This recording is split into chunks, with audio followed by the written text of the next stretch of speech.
ખાડીપુરના પાણીનગર પ્રાથમિક શિક્ષણ સમિતિના 8 શાળાઓમાં ફરી વળ્યા હતા, જેના કારણે વિદ્યાર્થીઓના પુસ્તકો, યુનિફોર્મ, બૂટ, મોજા અને કીટ સહિતની શૈક્ષણિક સામગ્રી તણાઈ ગઈ હતી। સમિતિના જણાવ્યા પ્રમાણે 1.12 લાખથી વધુ પુસ્તકો, અન્ય સાધન સામગ્રી નુકસાન થયું છે। પાણી ભરાવાને કારણે શાળાઓમાં પુસ્તકો સૂકવવાની ફરજ પડી હતી।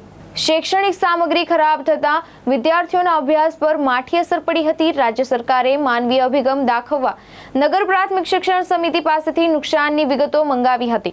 સમિતિ દ્વારા 8 શાળાઓમાં થયેલા નુકસાનને ડેટા તૈયાર કરીને રાજ્ય સરકારને મોકલી આપવામાં આવ્યા છે।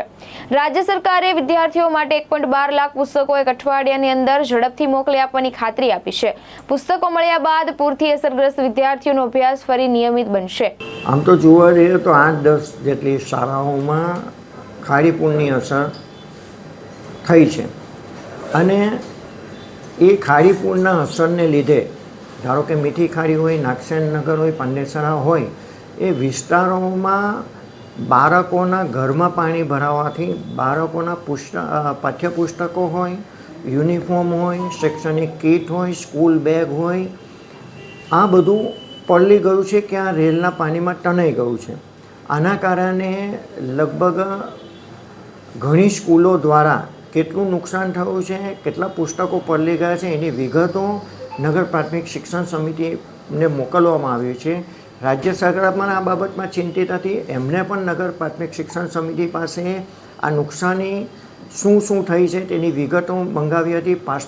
પાઠ્યપુસ્તકો કેટલા જોઈએ છે એની વિગતો મંગાવી હતી અને નગર પ્રાથમિક શિક્ષણ સમિતિ દ્વારા તારીખ 1/7ના રોજ લગભગ 1,12,000 જેટલા પુસ્તકો જે અમુક ખાડી કિનારે સ્કૂલો હોવાથી પલળી ગયા છે, નુકસાન પામ્યા છે અને બીજા ઘટના પુસ્તકો રાજ્ય સરકારમાંથી માંગવામાં આવ્યા છે અને ટૂંક જ સમયમાં આ પુસ્તકો આવી જશે અને એનું વિતરણ કરીને અમે બાળકોની જે શિક્ષણની આ ખોટ પડી છે એને પૂરવાની કોશિશ કરીશું। તમે જ્યારે વિઝિટ કરી હતી ત્યારે કઈ રીતના દ્રશ્ય જોવા મળ્યા હતા અને હવે કઈ રીતે મહાનગરપાલિકાને રજૂઆત કરાશે? હું જ્યારે સ્કૂલોની મુલાકાત લેવા ગયો હતો ત્યારે સ્કૂલોની ઓફિસમાં મૂકેલા કોમ્પ્યુટર હોય કે સ્કૂલોમાં જે શિક્ષકોની પોથી હોય કે અન્ય પુસ્તકો હોય, નોટબુકો એ પલળી ગયા હતા અને આચાર્યો દ્વારા એ બધું સૂકવવાની પ્રક્રિયા કરવામાં આવી હતી।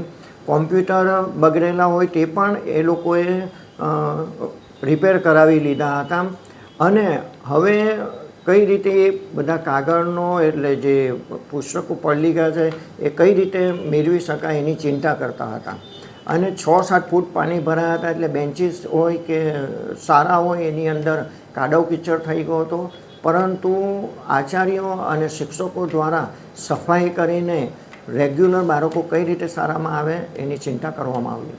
ભાવેશ ઉપાધ્યાય, દૃષ્ટિકોણ ન્યૂઝ, સુરત।